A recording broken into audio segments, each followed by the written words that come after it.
여러분 안녕하십니까? EBS 초대석 정관용입니다. 공부 잘하는 아이들은 그냥 놔둬도 저절로 잘하죠. 그러면 좀 뒤처지는 아이들을 어떻게 인재로 길러낼 수 있을까요? 네, 이 질문에 5차원 수용성 교육이라고 하는 해답을 제시하신 분이 있습니다. 이 해답으로 국내뿐 아니라 해외 여러 나라에서 이 새로운 교육 혁신을 이루어내고 계신 분인데요. 현재 카이스트 미래교육연구위원회 위원장을 맡고 계신 원동현 박사님을 오늘 초대했습니다. 박사님, 어서 오십시오. 네, 반갑습니다. 네, 카이스트 미래교육연구위원회라는 게 있나요? 네, 2014년도에 카이스트에 미래교육 전략을 짜는 그런 프로젝트가 시작됐습니다. 예. 정문술씨라는 분이 213억을 투입해서 기부하셨죠. 네, 한 권의 책을 요구했습니다. 그게 네. 바로 앞으로 미래 우리나라가 살기 위한 국가 미래 전략을 짜달라는 거였죠. 예. 카이스트가 워낙 좋은 기관이라 그걸 잘 짰었는데요. 그때 제가 이제 참여를 좀 하면서 한 가지 그 의문이 들었어요. 우리가 전략을 짜는 건 중요하지만 그 전략을 누가 실행하냐에 따라서 성공할 수도 있고 실패할 수도 있어요. 물론이죠. 그래서 지금 우리가 지금 길러낸 우리 그 학생들이, 우리 자신들이 이 좋은 국가 전략을 성공할 수 있는가를 한번 검토하자는 그때 이야기가 되고, 네. 그것이 카이스트가 좀 심각하게 우리가 그것을 평가하면서 예. 현재 우리가 기른 아이들로 그것을 하기가 좀 어렵다 이런 어떤 결론을 내렸어요. 지금의 교육 체계로는 네. 그 이유가 큰 거 하나가 성적과 실력의 괴류입니다. 그러니까 성적을 높은 애들 길러냈는데 걔네들 실력이 없을 수가 있는 거예요. 네. 영어 성적 높은데 영어 못하는 애들이 너무나 많아요. 맞아요. 역사 성적이 높은데 역사 의식이 없고요. 예. 윤리 도덕 성적이 높은데 안타깝게도 사기를 친 사람이 많이 있습니다.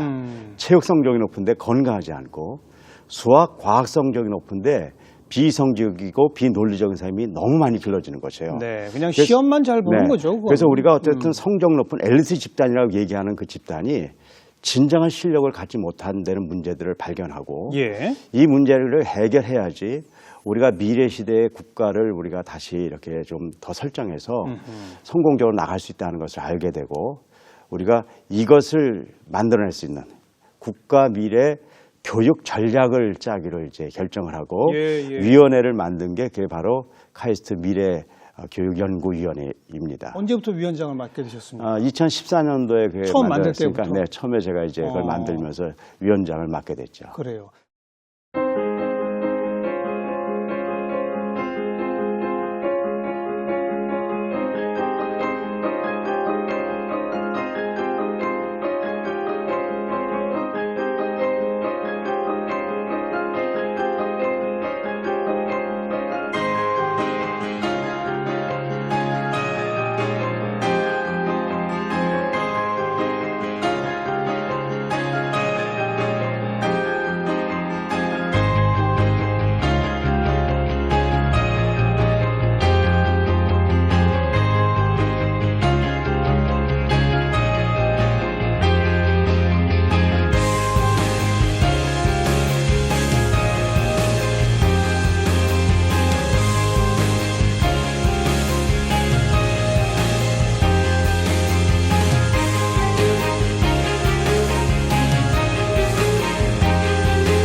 거기서 이제 미래 교육 전략을 이제 제시하는 게 목표다. 네, 그렇습니다. 제 전략이 나왔습니까? 그래서 2년간 저희들이 연구를 해가지고 예. 2017년, 그러니까 올해죠. 1월에 국가 미래 전략을 이제 카이스트에서 나왔고요. 네. 국가 미래 교육 전략을 냈죠. 예. 그래서 바로 이 교육 전략에서 아까 얘기한 이 성적과 실력의 괴리를 메꾸는 기본적인 원리들을 저희들이 제시하고 네. 그 기본적인 원리는 이겁니다. 아무리 성적이 높더라도 참과 거짓을 구별할 수 있는 그런 지적 능력이 없는 사람은 결국 문제를 일으킨다는 것이에요. 물론이죠. 네, 그래서 우리가 그걸 창조적 지성이라고 해서 창조적 지성을 길러줘야 된다. 두 번째는 세상을 보는 눈에 따라서 이 평가가 달라지더라고요. 그러니까 예. 그 세계관의 문제인데요. 예. 똑같은 문제를 보더라도 다르게 보는 거죠. 그래서 이 세계관이 왜곡되면 굉장히 큰 문제를 일으킨다는 걸 알고 바른 세계관, 그리고 결국 인간의 문제를 다룬 전면적 인성, 그리고 좀 많이 얘기하는 거지만 융합적 능력, 네. 그리고 글로벌 의식의 이 5가지를 길러주지 않고 성적만 높였을 때는 정말 실력 없는 인간이 나온다는 것이 이제 저희들이 결론이었고, 네. 이 5가지를 기르는 구체적인 방법으로 5차원 수용성 교육을 우리가 이제 국가미래 교육 전략에서 제시를 한 것이죠. 아, 창조적 지성, 네. 바른 세계관, 네. 전면적 인성, 네. 융합적 능력, 네. 글로벌 마인드. 네, 이 그렇습니다. 5가지가 추구해야 할 가치가 되는 거고. 네, 가치가 되는데 그걸 기르기 위한 방법론으로 5차원 수용성 교육을 저희들이 제시한 것이죠. 처음 들어봤어요. 5차원 수용성 교육. 1차원, 2차원, 3차원. 네. 거기에 시간이 개입되면 4차원 뭐 그런 겁니까? 네, 아니면 다른 건 건- 아니고요. 네. 5차원이라는 것은 이제 5가지의 그 요소들을 저희들이 이렇게 표현했고요. 아, 그 요소의 핵심적인 건 저희들이 이제 수용성 교육이었죠. 수용성이라는 게 무슨 말이죠? 네, 저희가 이제 이 수용성 교육을 이해하기 위해서 제가 가진 경험을 잠시 말씀드리겠습니다. 네, 네. 제가 96년도에 중국에 있는 연변과학기술대학의 부총장으로 제가 한 3년간 있었던 경험이 있습니다. 예, 예. 그때 원래는 제가 원자력 연구소에 있던 과학자였고요. 근데 이제 교육을 하러 가서 교육을 잘하려고 교육하는 사람들한테 물어봤더니 교육으로 사람을 바꾸기 위해서 교육을 한다는 것이에요. 제가 그렇죠. 거기에 대해서 굉장히 익사이팅했어요. 왜냐하면 사람을 바꾸는 거니까요. 사람을 만드는 게 네, 교육이니까요. 그렇죠. 예. 근데 제가 3년간 그 대학의 부총장을 하면서 예. 최종 결론은 교육으로 사람을 못 바꾼다는 것이 저로서는 결론이었어요. 아, 그래요? 네, 그렇습니다. 그걸 제가 설명드리려고 합니다. 예. 저희가 굉장히 뛰어난 아이들을 길렀어요. 근데 저는 과학을 한 사람이기 때문에 걔들 분석을 해보니까요. 걔들이 입학할 때부터 잘하던 애들이었어요. 우리가 열심히 가르쳤는데 안 된 애들도 많이 있었어요. 네. 걔네들을 분석을 해보니까 입학할 때부터 못하던 애들이에요. 아, 그러니까 저희들은 열심히 잘해서 됐는 줄 알았더니 될 애들이 되고 안 될 애들이 안 된다는 거를 좀 알게 됐어요. 입학할 때 잘하던 아이는 그냥 놔둬도 네, 잘하고. 그냥 잘하고 안 입학할 때 잘 못한 아이들은 아무리 가르쳐도 또 못하더라. 뭐 특별한 한두 명은 있겠지만 예. 보편적으로 대체로. 그랬어요. 그래서 다시 교육을 보니까 초등학교 때 공부를 못하면요. 특별한 일이 없는 한 중학교 때 못합니다.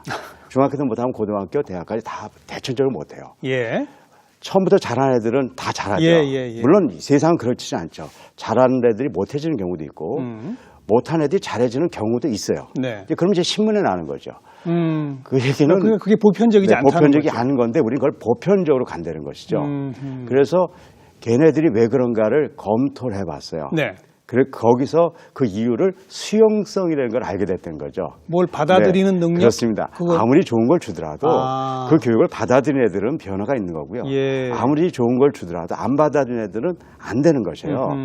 우리 농부가 씨를 뿌렸는데 좋은 씨앗을 뿌리면 좋은 열매가 맺어지는 게 상식적이죠. 네. 하지만 실제로 아무리 좋은 씨앗을 뿌리더라도 밭이 나쁘면 안 되죠. 열매를 맺지 못합니다. 그래서 어떤 농부도 밭을 갈지 않고 씨를 뿌리는 경우는 없죠. 맞아요. 그런데 교육은 밭을 안 갈고 씨를 뿌리는 형국을 갖고 있는 것이에요. 아. 그러니까 열심히 부모들이나 학교가 아이들을 가르치지만 거기서 수용하지 못하는 굉장히 많은 아이들이 있어요. 네. 근데 걔네들은 버리고 가는 거예요. 그리고 우리가 되는 아이들을 데이터를 취해서 된다고 얘기하는 것으로 제가 그 교육의 지금 현상을 저는 인식하게 된 거죠. 예. 그래서 그때 제가 이대로 가면은 너무 큰 문제가 생긴다. 이미 생겨 있고요. 그래서 제가 이걸 바꿔주는 수용성을 바꿔주는 교육이 네. 우리가 좀 제한돼야 되겠다 그렇게 생각을 하고 밭을 가는 행위와 비슷하게 네, 비유가 그렇게, 되는 거고 그렇습니다. 네, 간단히 그래서. 말하면 선생님들이 여러 가지를 가르쳐 주려고 해도 못 받아들이는 아이들이 받아들일 수 있는 능력부터 키우자. 네, 그렇습니다. 그렇군요. 네. 그게 수용성 교육. 네, 그렇습니다. 그래서 그럼 5차원은 뭡니까? 그런데 그걸 바꿔보려고 했더니요. 예. 그것이 쉽지 않다는 걸 알게 됐어요. 어려운 일이죠. 네, 엄청나게 어려운 일이죠. 그래서 제가 3년 있다가 중국에서 온다고 생각하고 사실 한국을 떠났는데요. 이걸 찾으려고 못 왔어요. 그래서 제가 4개 다른 나라에 가서 대학의 총장을 해봤고요. 2군데 고등학교에 교장을 하면서 그걸 찾는 작업을 했습니다. 전부 다른 나라에서. 네, 그렇습니다. 그래서 예.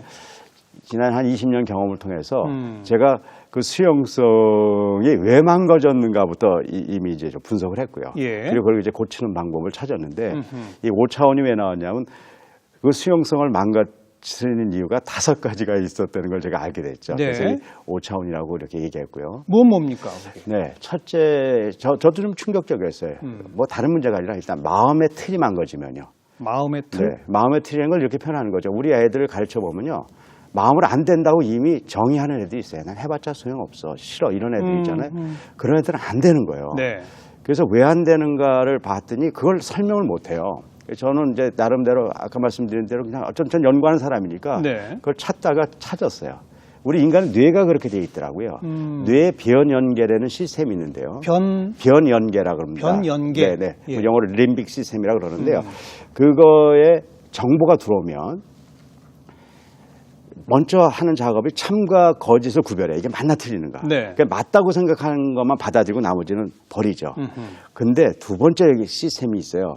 맞다고 받아들였는데 예. 그것이 내 마음을 기분 나쁘게 하잖아요. 그럼 버려버려요. 그럼 당연히 그렇겠죠. 그래서 마음의 상태가 부정적이고 그런 애들은 아. 수용이 안 되는 거예요. 그게 첫 번째 이유예요. 아하. 두 번째는 몸의 문제예요. 제가 고등학교 교장을 하면서 너무 자는 애들이 많은 거예요. 네. 뭐 잠은 수용이 안 되잖아요. 네. 전 피곤해서 자는 줄 알았어요. 근데 피곤한 게 아니에요. 그러니까 자던 애들이 공부 시간 종이 따로, 쉬는 시간 종이 따로 울잖아요. 그럼 눈 팍 뜨고서 아주 왕노릇하고 놀아요. 막 뛰어놀죠. 내가 10분이 유지돼. 딱 10분이에요. 예. 다시 쉬는 시간 끝나고 공부 시간 종이 따로 울잖아요. 그럼 다시 자버려요. 네. 그러니까 걔네들은 이미 안 되는 거예요. 그래서 흥미가 없어서 자는 거죠. 그래서 제가 걔네들을 분석을 해봤어요. 예. 그랬더니 걔네들 뇌파를 찍어보면요. 눈을 뜨고 찍었는데 뇌파에 수면파가 떠다녀요. 제가 이런 용어가 맞는지 뜨고 모르지만 자는 요즘 뭐 거죠, 눈 좀비 영화가 많이 나오는데 아이고. 정말 그렇게 보이는 거예요. 아. 세 번째는 지성의 틀이에요. 아무리 좋은 걸 주더라도 인간은 자기가 받아들이는 것만 받아들이게 돼 있더라고요. 여성들이 길에 군인이 있는 걸 못 보다가 자기 아들이 군대만 가면 군인을 그렇게 많이 봅니다. 더 보이죠. 네, 근데 제대하면 군인이 없어져요. 예, 맞아요. 근데 그 현상이 교육 현장이 그대로 일어나고 있는 것이에요. 어허. 학교에서 선생님은 동일한 컨텐츠를 제공해요. 수업도 같고요. 근데 그럼 동일한 결과가 나오는 것이 맞는데 안 그렇잖아요. 왜 그런가 봤더니요. 우리나라는 그걸 교육적, 공학적으로 많이 설명해요. 뭐 공부의 방법이라든가. 예. 근데 이제 그것도 뭐 틀린다고 보지는 않아요. 하지만 본질적으로 들리는 게 달라요. 선생님이 이야기를 하면 어떤 애는 시험에 나오는 중요한 이야기가 들리는 애가 있어요. 근데 신기한 애들이 있어요. 선생님이 얘기하면 시험에 안 나오는 거, 중요하지 않은 거. 거기에만 선생님이 농담한 것만 귀에 들리는 거예요. 어. 그리고 그걸 기억해요. 예. 그러니까 이미 지적인 프레임 자체가 망가지면 아무리 좋은 걸 주더라도 받아들일 수가 없어요. 네. 근데 그 지적인 프레임이 왜 망가졌는가 봤더니요. 가치관과 세계관 때문에 그래요. 그런데 가치관, 그 세계관. 가치관과 세계관은 누구로부터 오냐면 부모와 교사로부터 와요. 그렇죠. 그러니까 아이들은 그 영향력을 받고 어허. 진짜 올바른 정보를 받을 수 있는 프레임 자체를 망가뜨리는 거죠. 네. 그러니까 걔네들은 어떤 공부를 하더라도 어떤 시스템에 가더라도 안 되는 거죠. 네 번째는 자기 관리 능력이 없는 거예요. 계획을 짜고 뭐 자기 주도로 한다 그러는데 예. 결국은 통제 못하고 실패하는 거죠. 예. 제가 5번째 발견한 가장 충격적인 것은 인간 관계의 회복 능력이었어요. 제가 대안학교를 만들어서 교육을 해본 적이 있는데요. 너무 망가져서 얘네들은 좋은 얘기를 못 들어서 망가졌다고 생각을 했어요. 처음에는요. 근데 나중에 보니까 아니에요. 얘네들 좋은 얘기를 더 많이 들은 애들이에요. 많이 망가진 애들은 좋은 얘기를 많이 듣습니다. 정직해라, 성실해라 얘기를 듣죠. 근데 좋은 얘기를 많이 들었는데 왜 망가졌는가 봤더니요. 미운 인간한테 좋은 얘기를 듣는 거예요. 아. 내가 사랑하고 신뢰하는 사람한테는요. 예. 허접한 얘기를 들었더라도 그것이 나를 변화시킬 수 그렇죠. 있어요. 근데 미운 인간이 좋은 얘기를 하는 것은 재앙입니다. 고문이죠, 고문. 고문이고요. 재앙이고 예. 어떤 때 저주가 돼요. 그게 이제 인간관계 회복 그래서 능력. 회복, 아. 인간관계가 계속 깨진 애들은요. 결국 어떤 수용도 하지 않는다는 것이죠. 그래서 이 5가지의 요소들을 고쳐줘야 된다는 걸 알게 됐고 아까 말씀드린 대로 제가 20년 동안에 이 5가지를 여러 나라에서 하면서 예. 그걸 고치는 방법을 찾았고 그거를 이제 궁극적으로 저희들이 이제 5차원 수용성 전면 교육 혹은 5차원 수용성 교육 이렇게 표현했죠. 그 5가지가 마음의 틀, 네, 그렇습니다. 일종의 마음 심자, 네, 심력. 심력합니다. 네. 그다음엔 체력, 네, 그렇습니다. 그다음 지성의 틀, 이건 이제 지력이 지적, 되겠고. 그렇습니다. 자기관리 능력, 네. 인간관계 회복 능력. 네, 그렇습니다. 우리가 보통 말하는 왜 지덕체를 겸비한 인간 뭐 이렇게 말하잖아요. 네, 그렇습니다. 그 철학하고도 좀 유사한 면이 있네요. 네, 뭐 굉장히 우리 정 교수님 아주 오늘 핵심적인 얘기를 해주셨는데요. 사실은 제가 이제 공부의 문제, 교육의 문제로 가봤더니 네. 그 문제의 핵심은 인간의 본질의 인성의 문제에 있는 거지. 그러니까요. 거기서 망가져서 안 된 거지. 다른 외적 요인 때문에 망가져서 안 된 게 아닌데 예. 지금 우리의 교육의 어프로치는 여기에 있다고 생각하지 않고요. 무슨 뭐 제도에 있고 공부의 메소돌로지에 있고 그리고 어떤 시스템에 있다고 자꾸 생각을 하니까 저희들이 70년간 시스템을 바꿔봤잖아요. 네. 근데 안 되는 이유는 그것이 잘못됐다는 게 아니라 그거보다 더 본질의 것이 있는데 본질적인- 그 본질을 건드리지 못했기 때문이라는 것을 저희들이 이제 확인할 수 있었죠. 결국 그러니까 우리가 항상 입시 교육이 아니라 인성 교육 위주로 가야 한다. 맞습니다. 그런 말을 네. 하는 네. 그 기본의 답이 있었던 것이다. 네, 그렇습니다. 네. 그러면 이 5가지의 능력을 함양시키는 키우는 방법까지를 찾으셨어요? 네, 그렇습니다. 뭐 하나하나 제가 여쭤볼게요. 그래서 자, 이제- 첫 번째라고 한 게 마음의 틀, 네. 심력을 네. 기르는 방법은 어떻게 제가 합니까? 지력부터 한번 설명을 할게요. 아, 왜냐하면 그렇죠. 이게 시퀀스가 있어서요. 좋습니다. 네, 그렇습니다. 그래서 저희가 이제 그 우리 교육은 지력을 바꾸는 5가지 방법이 있고요. 심력을 바꾸는 5가지에서 전부 25가지 커리큘럼을 만들어서 박사님은 주로 네. 5가지를 좋아하시니까. 네, 그렇습니다. 네, 그렇게 됐습니다. 예, 예. 그래서 25가지 커리큘럼이 있는데요. 네. 각 요소마다 그냥 한 가지씩만 설명드릴게요. 오늘 예, 시간이 많지 예. 않으니까요. 일단 지력의 문제는요. 뭐에 문제가 있냐면 아까 들리는 게 다르다고 그랬잖아요. 그렇죠. 그게 뭐냐 인식의 틀 때문에 그래요. 내가 노란색 색안경 낀 사람은 빨간색을 빨간색으로 보는 게 아니라 주황색으로 보게 그렇게 되지 보이죠. 않습니까? 그래서 내가 갖고 있는 인식의 틀이 외부에서 오는 것을 다르게 보게 하죠. 그래서 그것을 고치는 방법을 이제 저희들이 첫 번째 훈련합니다. 그걸 이제 학문의 9단계라고 그래서 인식의 틀이 망가진 9가지를 요소를 저희들이 이제 분석을 해서 그 9가지를 고쳐주는 것이죠. 예. 그중에 한 예를 들면요. 예. 책을 읽을 때 저희들이 사선을 치고 그림을 그리게 합니다. 자, 쉽게 하면 이런 겁니다. 아버지가 방에 들어가셨다를 사선을 쳐서 그림을 그리라 그러면 두 종류가 나와요. 극단적으로. 어떤 애는 아버지가 방에 들어가셨다. 그렇죠. 그래서 아버지를 그리고 방을 그려요. 예. 근데 잘못 친 애들이 있어요. 아버지 가방에 들어가셨다 하는 그렇죠. 애들은 아버지를 그리고 가방을 그립니다. 그렇죠. 우리는 교육을 할 때 전제가 뭐냐면 좋은 책을 읽으면 좋은 사람이 나온다는 걸 전제로 깔아요. 네. 근데 그것이 참이 아니죠. 좋은 책을 읽었을 때 참은 좋은 지적인 프레임을 가져서 있는 진리를 있는 대로 받아들이는 사람은 좋은 사람이 되겠죠. 하지만 좋은 내용을 왜곡시킨 사람은 더 악한 사람이 돼요. 네. 그래서 우리가 교육을 해보면 좋은 책을 갖고 교육을 해보면 두 종류가 나와요. 그 책을 잘 받아들여서 잘 된 사람과 그 책을 왜곡시켜서 더 망해지는 사람이 나와요. 네. 극단적으로 제가 말씀드린 겁니다. 예, 예. 그렇기 때문에 교육에는 좋은 책을 가르치는 것도 중요하지만 이 좋은 책을 읽을 수 있는 프레임을 바꿔주는 지적인 교육이 필요한 것이죠. 네. 그래서 저희들이 그 훈련을 먼저 하고 그 훈련 같은 5가지 훈련을 하고 나면 이제 저희들이 20년간 그 지적인 프레임이 회복된 애들을 이제 발견하게 된 것이죠. 첫 번째 단계가 그러면 책을 읽을 때 그냥 읽지 말고 네. 빗금을 쳐가면서 네.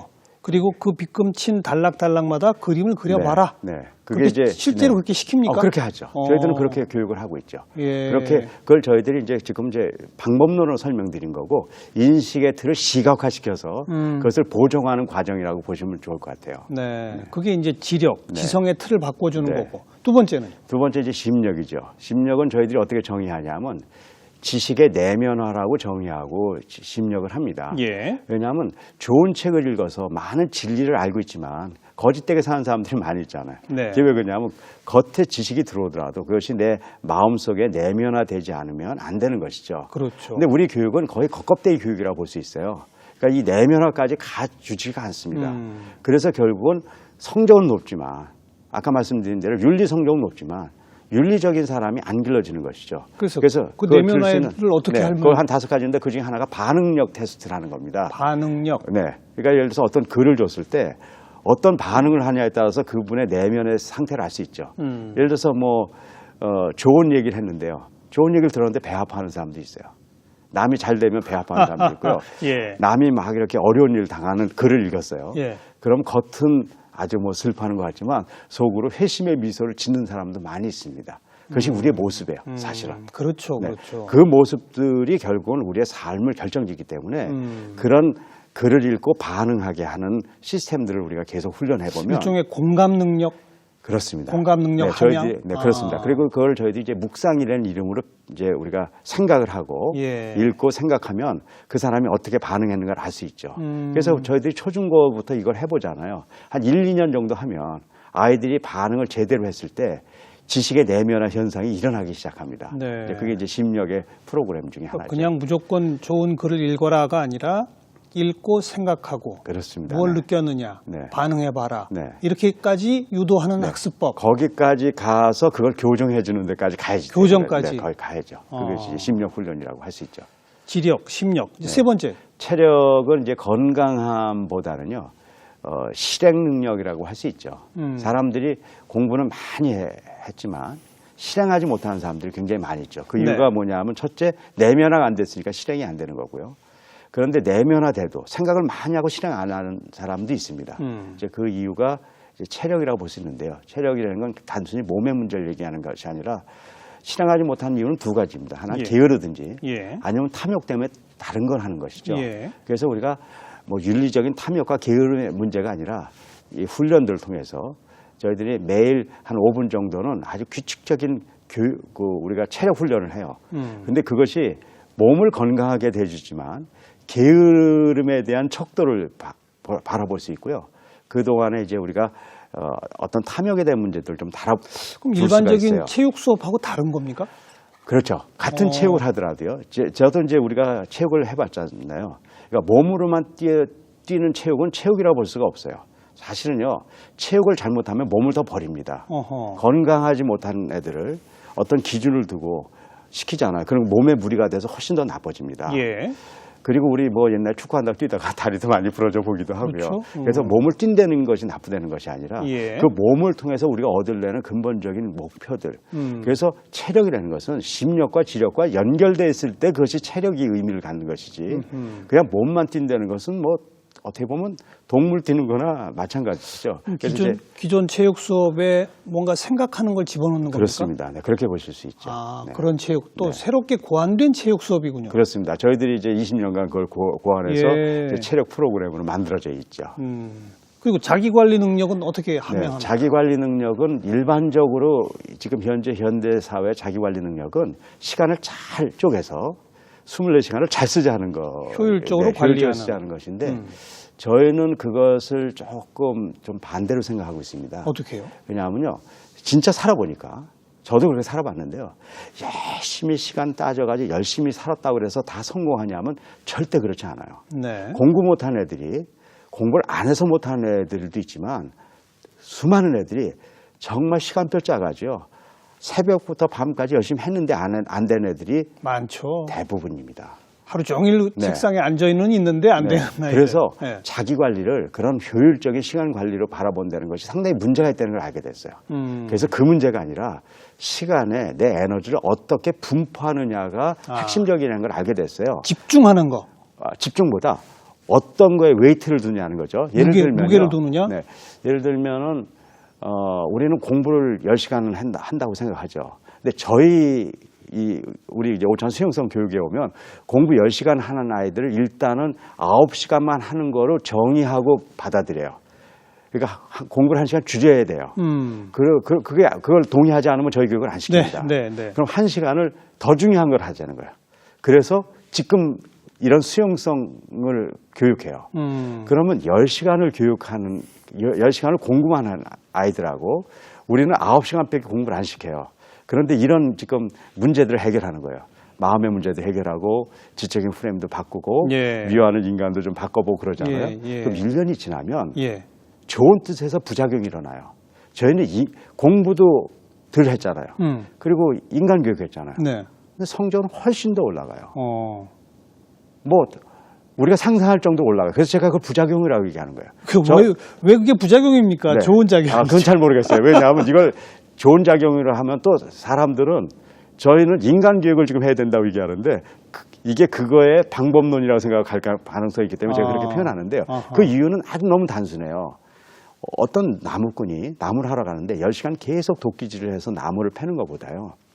9시간만 도끼질을 하고 1시간 동안에 몸도 쉬고 도끼날도 가는 것이 훨씬 더 큰 효과를 얻는 것이에요. 알겠습니다. 그러니까 에너지를 어떻게 투입하느냐에 대한 분포 능력이 훨씬 더 중요하기 때문에 네. 우리가 더 여유 있게 사는 것이 훨씬 더 큰 것들을 만들어내요. 저도 제 인생의 반은요.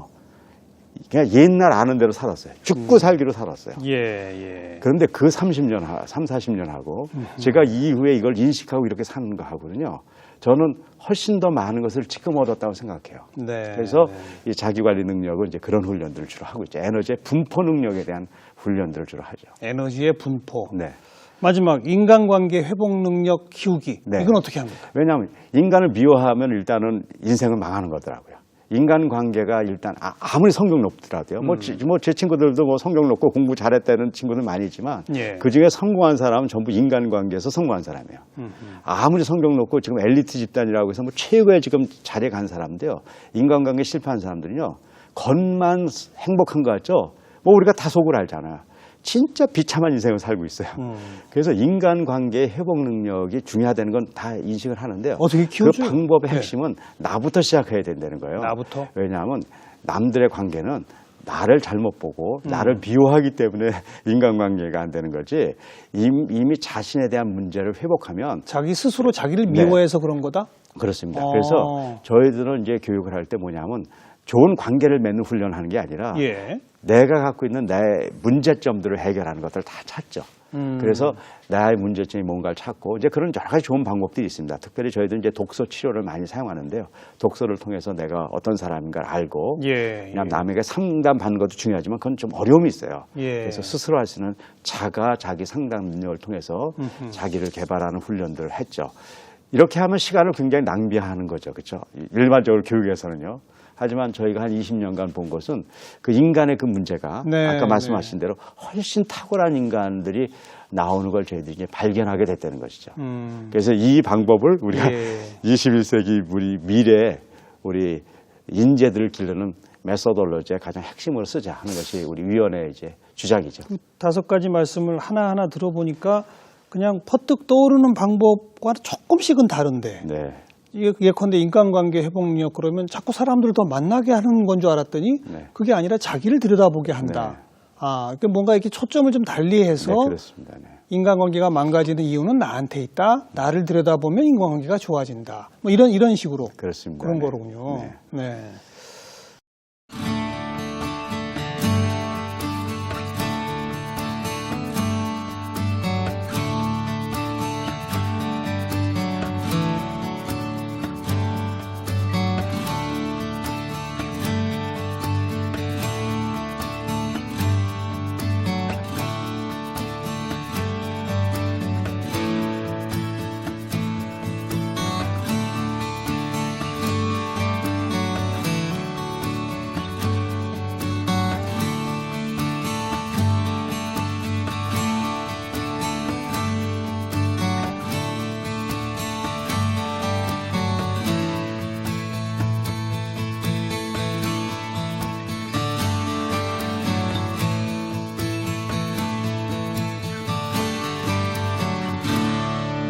번번이 지금 말씀하신 게 한 20년 해 오셨다. 네. 그리고 아까 90년대 그 연변과기대 부총장도 가셨다. 네. 그전에는 과학자셨잖아요.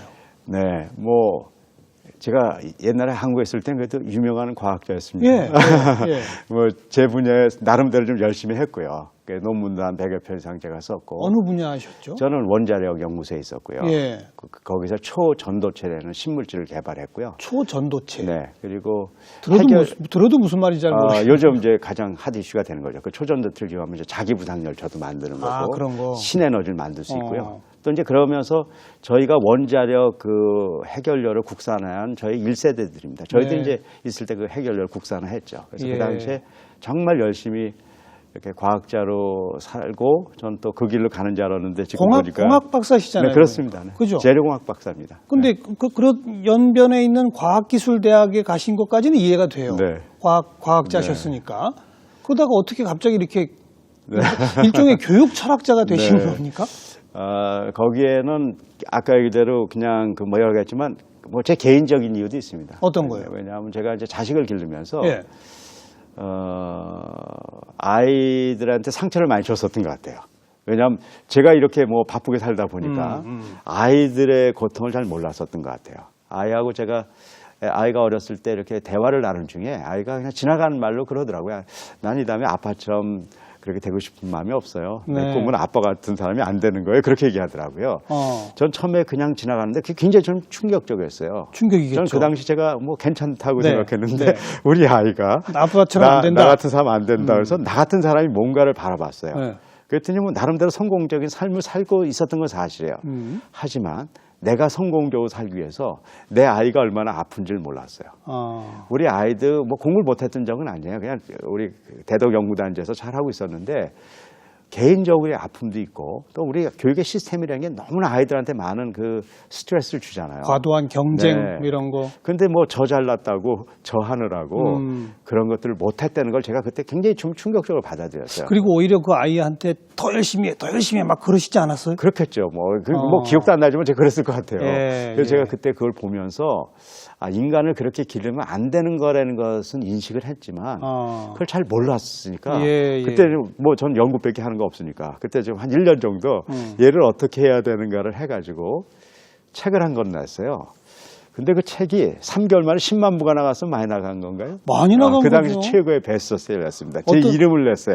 제 이름이 원동현인데 DY 학습법이라는 책을 하나 제가 써서 냈는데 많은 사람들이 공감을 하더라고요. 근데 예. 그것이 교육공학적인 것보다 굉장히 그때 제가 인간의 문제를 좀 다뤘고 그때 조금 그런 감이 있었던 것 같아요.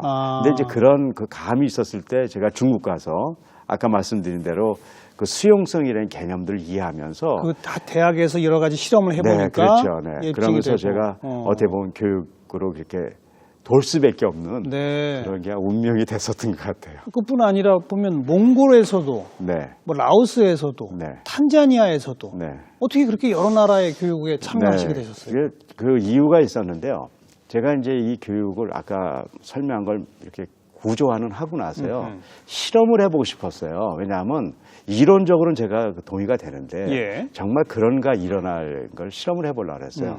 근데 실험을 하려고 봤을 때 모집단을 택하는데 조금 이 데이터 분석에 문제가 있는 걸 알게 됐어요. 뭐냐면 일반적으로 많은 연구학교들이 잘하는 애들 뽑아서 하는 거예요. 네, 네. 그럼 좋은 결과가 나와요. 그래서 교육의 어떤 실험들이 실패한 결과가 거의 없어요. 그래서 다 사람들이 그걸 따라가는데 좀 또 실패하고 70년간 우리의 교육의 결과가 나왔잖아요. 예. 그건 모집단의 문제가 있다고 제가 봤어요. 너무 잘하는 애들만 네. 뽑아서 잘하는 문제다. 애들을 해서 한 것이 악한 행위는 아니지만 정당하진 않아요. 왜냐 그 결과가 교육 때문에 되는 건지 애들의 노력 때문에 된 건지를 구별할 수가 없어요. 그래서 제가 실험을 할 때 우리 네. 교육을 제가 만들고 실험을 했을 때 뭐라도 안 되는 애들을 모으기로 제가 모집단을 정한 거예요. 그래서 뭐 했는데 안 되면 뭐 할 수 없는 거죠. 뭐 제가 뭐 할 수 없는 거죠. 하지만 되면은 이것 때문에 될 거라는 걸 알게 되고요. 네, 네. 두 번째는 기간이에요. 한 5, 6년 해보고 됐다 안 됐다를 결정하는데 그렇지 않아요. 그래서 교육은 소위 제너레이션이 필요하다. 그래서 제가 20년을 하기로 했어요. 한 세대 정도를. 네, 그래서 제가 96년도부터 시작해서 올해가 2017년도니까 꼭 20년을 이제 저스트 채웠습니다. 예, 그래서 예. 제가 20년간 안 되는 데만 가서 했어요. 그래서 중국에서도 첫 시작을 제가 연길시 교육청에다가 그런 애들 뽑아 달라 그랬더니 연길시 중 1학년 3반 10개 반 중에 제일 못하는 애들을 뽑아줬어요. 중학교? 네. 그게 중국에서는 중학교가 고등학생입니다. 고등학교 1학년 정도? 1학년. 그래서 걔네들을 이 5가지를 바꿨어요. 이 훈련했어요. 근데 문제가 생겼어요. 왜냐하면 공부를 안 시키니까 반항하는 거죠. 네, 네, 네. 우리 꼴통한다고 무시하냐. 예, 예. 그럼 부모들도 막 뭐라 예, 그래요. 예. 그럼 학교도 뭐라 그래요. 예. 하지만 우리가 어쨌든 하게 됐어요. 1년 후에 이상한 부작용이 일어났어요. 또 부작용이라고 그러시네. 부작용이죠. 우리는 공부시킨 게 아니니까. 그런데 성적이 올랐어요? 올른 정도가 아니라 1등을 했죠. 중국 사회 충격이었습니다. 꼴등이 1등을. 네. 그래서 이제 그런 일이 생겼고요. 이제 그래서 그게 이제 몽골에 소문이 나서 몽골에서도 해달라 그래서 제가 몽골에서도 그런 학교를 또 하나를 선택해 달라 그랬죠. 네. 그래서 밝은 미래 종합학교라고 길거리에 집 없이 돌아다니는 애를 모아서 하는 특수학교가 있었어요. 근데 그 학교에다 또 이걸 했는데 1년에 또 좀 안 좋은 부작용이 일어났어요. 울란바토르시 교육청에서 그 성적을 이렇게 측정했는데 일반 학교보다 성적이 높게 나온 거예요. 예. 그래서 울란바토르시 교육청에서 감사장을 들고 나온 게 아니라 감사를 나왔어요. 이건 거짓말이 된 거예요. 무슨 시험에 부정이 있지 않았나? 물론이죠. 근데 아니 뭐 100% 그렇게 온 거죠. 그래가지고 그때 온 분을 제가 잊지 않아요. 첸스랭이라는 분인데 이분이 아주 똑똑한 분이에요. 장학관인데 그분이 이 감사를 하면서 교육은 가르침도 중요하지만 받는 아이들이 어떤 수용성의 상태가 있다는 걸 알게 됐어요. 네, 중요하다는 네. 걸 알게 되고 네. 4년 후에 몽골 그 당시 대통령이 바가반디 대통령인데 그분이 저를 초청했어요. 이 장학관 때문에 된 거예요. 그동안에 몽골에 좋은 일이 많이 있었어요. 그래서 네. 제가 2001년 만났더니 이런 좋은 교육을 하는 대학을 한번 만들어 보자는 게 제안이었어요. 대학. 네, 그래서 제가 2002년에 몽골 국제대학을 설립하고 대통령하고 약속도 있어서 제가 이제 초대 총장으로 가서 한 4년간 제가 몽골에 있고 4년 후에 아주 좋은 아이들이 이제 길러졌죠. 그 몽골 국제대학은 못하는 아이들만 뽑습니까? 그렇지는 않았어요. 그건 아니겠죠. 그냥 몽골이니까 그냥 뽑았죠. 예, 근데 뭐 몽골이라는 표현이 뭐하지만 그 당시에는 10학년제고 그렇기 때문에 교육에 뭐 애들이 뭐 나쁘다 그런 게 아니라 교육의 체계가 10학년제. 그러니까 우리보다 2년 안 배우고 대학으로 오고 그런 애들이니까 굉장히 좀 어려운 상황에서 우리가 대학 교육을 시작했죠. 그럼에도 불구하고 정말 뛰어난 애들이 길러져서 네. 해외 유학 가서 한국에 카이스트도 오고 서울대학 같은 데도 와서 또 너무 잘하는 애들이 길러졌죠. 네. 이제 그런 것들이 이제 소문이 나서 또 라오스 국립대학에서 제 책을 6권을 이제 또 번역을 해서 쓰기도 하고 5년 전에는 탄자니아에 이제 탄자니아 연합대학을 설립을 해서 제가 챈슬러로 지금 5년째 이제 있고 올해 이제 제가 이제 마무리가 돼서 올해 이제 20년 제가 마무리 지는 저로서는 굉장히 홀가분한 해긴 하죠. 그래서 국내에서는 그런 실험적인 학교를 만드신 건 없나요? 그렇지 않죠. 제가 이제 뭐 한국이 중요하지 않습니까? 예, 그래서 예, 제가 예. 들어올 때마다 학교를 하나씩 좀 설립을 했어요. 그래서 99년도에 전북 완주에 세인 고등학교라는 학교를 설립을 했습니다. 세인. 네. 네. 하고 아까 말씀대로 완전 포기한 애들 모았어요. 가정에서 학교에서 포기한 애들 모았는데 대학을 갈 아이들이 5%가 안 됐습니다. 그래서 저희들이 걔네들을 교육하는데 진짜 어려웠어요. 이 5가지 요소들이 너무너무 많이 망가져 있었어요. 몇 학급 정도를 모았습니까? 40명 해서 2학급만 모았죠. 40명 2학급. 네. 그래서 거의 공부할 시간들이 없었어요. 왜냐하면 너무 인간관계도 많이 망가져 있고요. 지적인 프레임도 그렇고, 그다음에 뭐 마음도 망가져 있고. 그래서 뭐 굉장히 힘들어서 3년을 정말 뭐 저희들이 힘들게 했어요. 네. 저도 그냥 그것 때문에 머리 이렇게 많이 쉬었습니다. 예. 3년 후에 또 부작용이 일어났어요. 5%도 대학을 못 간 애들이 92%가 자기가 원하는 대학 다 갔습니다. 대단한 사건이었습니다. 예. 지금 10년이 넘어서도 그것이 전통이 바뀌지 않았고요. 지금 그 뭐 교과부 이렇게 홈페이지 같은 데 보면 우리 학교가 창의인성 모델 학교로 네. 뽑혀져 있어서 한국에서 제일 좋은 학교 중에라도 한 학교가 이렇게 됐죠. 그리고 이제 제가 제일 좀 어려운 지역이 동두천이라는 지역이 있습니다. 예, 예. 거기에 저희 부모가 이렇게 설립했던 학교들이 있었는데요. 부모님께서 원래 교육자. 네, 교육자셨는데 예. 제가 그 부모님들이 교육한 게 싫어서 저는 과학자가 된 거거든요. 왜냐하면 부모님들이 이북에서 이렇게 피난 와서 가장 어려운 지역에 학교를 세우고 그걸 하는 동안에 저희들을 너무 고통스러웠어요. 저는 어렸을 때 제가 고아원에 살았거든요. 고아원에서 자라셨어요? 네, 아버님이 이제 이북에서 오셨으니까 고아들을 기르면서 학교를 하신 거예요. 그래서 제가 여러 고아들을 집에 다 데려다가 교육을 하면서 예. 이제 그래서 제가 아주 교육이라면 제가 아주 그냥 그 당시에 아주 뭐 신문에 났다 그럴까요? 아이고 이건 아주 고된 거다. 뭐 그러고 아주 저는 싫었어요. 그래서 저는 그냥 편하게 과학자 하자. 네, 과학자. 그래서 편하게 과학자 한 거죠. 예. 잘했죠. 예. 근데 어쨌든 제가 이렇게 세대가 이렇게 흐르면서 그 학교를 좀 도와야 되겠다고 가서 1년간 제가 교장을 하면서 이 학교를 또 바꿨군요. 네, 10년 전에 이렇게 했는데 지금 15년이 지났군요. 제가 2002년도인가 2001년도 교장을 했으니까 1년. 지금 올해 제가 성적을 보니까 서울대도 1명 갔고 고대도 3명 갔고 뭐 그 수도권 뭐 지역에 뭐 한 40-50명 갈 정도로 엄청나게 좋은 학교가 될 정도로 또 부작용이 일어났더라고요. 예. 그래서 이 한국 사회가 너무 공부 위주로 가서 이게 아까 이대로 전 성적 자체에 문제가 있는 건 아니지만 성적을 높이기 위해서 성적을 접근하는 것보다는 인간으로의 접근이 네. 너무너무 중요하다고 생각하기 때문에 제가 그러니까 뭐 세인고등학교도 동두천에 있는 네. 학교 이런 데는 그러면 기본적으로 이 시간표가 다릅니까? 일반 학교랑? 일반 학교는 그러니까 세인고등학교는 대안학교였기 때문에 시간표가 완전히 다르고요. 그다음에 동두천 고등학교 일반 학교이기 때문에 시간표가 동일하고 그래서 중학교는 자유학기제라는 걸 이용합니다. 네, 그리고 고등학교는 방과 후 교육을 이용합니다. 그래서 기존 교육을 하더라도 아까 말씀드렸죠. 전 기존 교육을 다 바꾸자는 게 아니거든요. 똑같이 하고, 네, 그중에 10%를 뽑아서 수용성을 회복시켜 줌으로써 기존 교육에 있는 문제점을 보완하는 시스템으로 만들어야죠. 네. 한국 교육을 지금 바꾸겠다고 알겠어요. 전체를 바꾸는 프로그램으로서는 어렵다고 보는 거죠. 그래서 제가 이제 카이스트 전략도 우리나라 국가 교육을 다 바꾸는 게 아니라 여태까지 해온 우리가 그 장점을 우리가 인정해야 되고요. 네. 그래서 거기에 그런 아주 본질적인 문제 엔진을 하나 걸자는 것이 우리 교육의 지금 전략이라고 볼 수가 있습니다. 그러니까 일반 고등학교랑 똑같은 시간표인데 방과 후에 한 1시간 정도만 5차원 수용성 교육을 하니까 달라지더라 네, 이거 그렇습니다. 네, 엄청나게 달라지죠. 저희들은 1시간 정도를 그 공부를 포기하죠. 다른 것들을 하죠. 네. 그런 5차원 수용성 교육을 담당할 교원들은 많이 계신가요? 저는 이 일을 했었던 이유가 바로 그런 교사들을 만났기 때문에 그래요. 제가 이런 교육에 대한 얘기를 했을 때 제가 우리 한국 교육에 대한 희망은 우리 교사들입니다.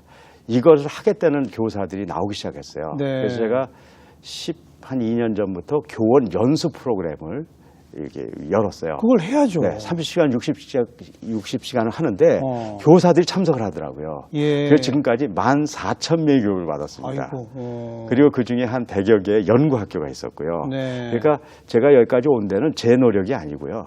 그분들의 노력이에요. 뭐 제가 개인이 뭘 할 수 있겠어요. 그러니까요. 그래서 여태까지 그분들이 이렇게 교사들이 그 일을 했고 그분들이 교사에서 교감이 되고 교장이 되고 교육장님까지 돼가지고 네. 지금 여러 군데서 지금 활동하고 계세요. 뭐 가장 제가 또 지금 관심을 갖고 있는 건 카이스트예요. 카이스트가 그러니까 국가 전략을 하고 나서 이걸 우리가 한국 사회에다가 이걸 또 한번 보여줘야 되잖아요. 그렇죠. 그래서 이번 4월 달부터요 9개월 프로젝트로 해가지고 20명의 초등학생하고 중학생을 뽑았습니다. 그래서 방과 후 교육으로요. 카이스트가? 네, 카이스트가. 네. 카이스트는 대학원이지만 이제 특별 프로그램으로 초중학생을 뽑아서 초중학생들, 그러니까 학생을 뽑는 게 아니라 방과 후에 뽑는 거죠. 그러니까요. 네, 그 방과 후에 뽑는 개념은 뭐냐면 이런 겁니다. 그러니까 방과 후에 저희들이 일주일에 2번을 모여서 교육을 해줘요. 지금 같은 수용성 교육을 해주는데 거기에 조건은 뭐냐면 그것 때문에 과외를 포기하게 하는 거예요. 할 수가 없어요. 1시간 반 와서 1시간 반 하고 1시간 반 가는 애들도 있어요. 그래요. 그러니까 굉장히 좀 그렇게 하고 공부에 좀 어려움도 있는 아이들도 있고요. 그래서 그 아이들이 지금 벌써 2달 지났는데요. 이미 큰 변화가 오고 있습니다. 그래서 이번 주 12월 25일 날 저희들이 이제 전략 보고서의 또 후속으로 보고서를 낼 겁니다. 그래서 카이스트가 이런 전략 보고서를 우리가 하자고 제안했는데 우리가 말로 제안한 게 아니라 실제로 실험해서 그 결과를 보여주는 것들을 하고 100% 공개해서 뭐 볼 수 있는 사람들은 다 볼 수 있게 지금 하고 있죠. 그러니까 초등학교, 중학교 좀 산만하고 잘 적응 못하는 아이들이 와서도 흥미롭게 따라 배우는 교육. 그게 돼야 되는 거 아닙니까? 지금 그거를 우리가 지금 추구하고 가는 거죠. 100% 하기는 어렵지만 그걸 추구하는 거죠. 그래서 저희가 이 전략 보고서에 보면은 한 텀에다가 인성교육의 소위 기준을 저희들이 정했어요. 그러니까는 아까 얘기대로 겉은 바뀌지만 속은 바뀌지 않는 교육은 인성교육이라고 디파인하기가 그건 어렵다. 안 된다. 네, 그렇게 디파인하면 안 된다. 그리고 그런 교육이면 우리가 인성교육이라고 치지 말아야 된다. 인성교육이라고 해서 이것저것 다 하고 그러면 안 된다. 이제 그렇게 저희들이 한번 그 레퍼런스도 좀 보고서에 내놓고 이제 그런 노력을 해보는 거죠. 뭐 저희들이 다 할 수 있는 건 아니지만. 그리고 또 하나 이제 인생 100세 시대에 뭐 2모작, 3모작 해야 한다 이런 얘기 많이 나오지 않습니까? 그러면 결국은 평생 학습이 되어야 되거든요. 그럼 성인들을 대상으로도 이게 가능합니까? 그렇습니다. 그래서 이제 저희들의 이제 교육 전략이 통전적, 이름은 복잡하지만요. 그냥 우리 보고서라 좀 어렵게 썼습니다. 통전적 평생 교육을 해야 된다. 왜냐하면 지금 시대가 달라졌습니다. 옛날 시대에 저희는 30년 공부하고요. 예. 30년 일하고 10년을 살고 나면 이제 죽을 수 있잖아요. 그렇죠. 근데 지금은 다르죠. 30년 공부하고 30년 일하고 또 30년을 더 살아야 되는데요. 그러니까요. 요즘 애들은 더 불행해요. 한 60년을 더 살아야 돼요. 그러니까 시스템 자체가 달라졌어요. 그래서 여기에 평생적인 삶을 살 수 있는 기본 시스템을 만들어야 되거든요. 예. 근데 요즘 평생 교육에 어떤 문제가 있냐면요. 이제 요즘 시니어 그룹들한테 평생 교육을 해요. 1년간 열심히 했잖아요. 그래서 그대로 살라 그러면요. 1년 동안에 바뀌어버렸어요. 그러니까 평생 교육이 지금 사는 삶을 어떻게 사느냐가 평생 교육이라고 보면 안 되는 거죠. 평생 교육이라는 것은 인생을 관통해서 변하지 않는 본질적인 요소를 평생 교육을 해야 돼요. 네. 그래서 저희들이 그걸 통전적 평생 교육이라고 해서 초, 중, 고 전체까지 해야 될 요소를 했는데요.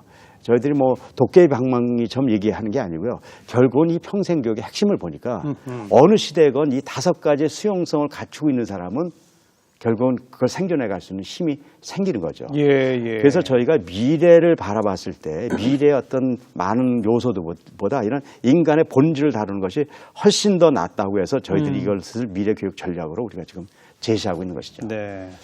게다가 우리 처음에 이야기 시작했습니다마는 카이스트가 만든 미래교육연구위원회가 대한민국 국가 미래교육 전략으로 지금 이걸 채택한 거 아니겠습니까? 네, 그렇습니다. 네. 그러면 뭐 단지 그냥 원 박사님의 홈페이지 이런 게 아니라 네. 우리 교육 체제 전체에도 앞으로 이렇게 영향을 미치겠네요. 저희들이 그거를 이제 바라고 가는 거죠. 그래서 지금 다행히요. 그 전략 보고서가 교육계하고 뭐 하여튼 정책에도 많은 분들이 이제 지금 보고 있습니다. 예, 보고 예, 있고 예. 또 많은 연락도 오고 있고요. 예. 연락도 그래서 오고, 제가 네. 바라는 바는 우리나라의 모든 초, 중, 고등학교, 대학교 이 네. 공교육 시스템 전체가 네.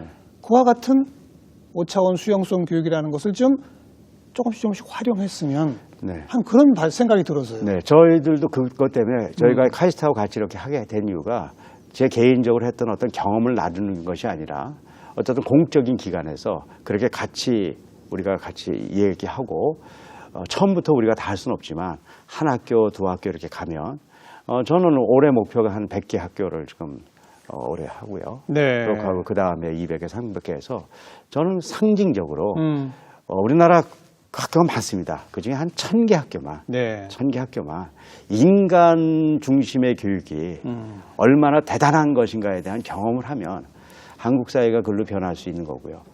가정도 한 1000개 가정만. 예, 예. 네, 그렇게 해서 그렇게 지금 저희들이 구조를 만들었어요. 지금 가정이 한 100개 벌써 시작했습니다. 가정해서 앞으로 한 1000개 가정이 바뀌고 학교도 지금 뭐 한 10개, 20개 지금 가고 있으니까요. 예, 그게 예. 이제 100개, 1000개로 가고. 그 다음에 요즘 봉사하는 기관들, 종교기관들이 토요일 날 아이들을 모아서 이걸 하겠다는 데들이 지금 오고 있습니다. 자발적으로. 네, 자발적으로 와서. 네, 네. 그런 게 한 1000개 돼서 제가 한국에 한 2, 3년 있는 동안에 그 1000개 목표를 한번 다루고 또 제가 뭐 다른 나라를 또 가게 되면 가더라도 한 3년은 한번 그런 각오를 지금 이렇게 시작하고 있습니다. 당분간은 국내에 계속 네, 제가 집중- 올해부터는 이제 한 3년은 한국에 있겠다 생각하고 지금 예. 활동하고 있죠.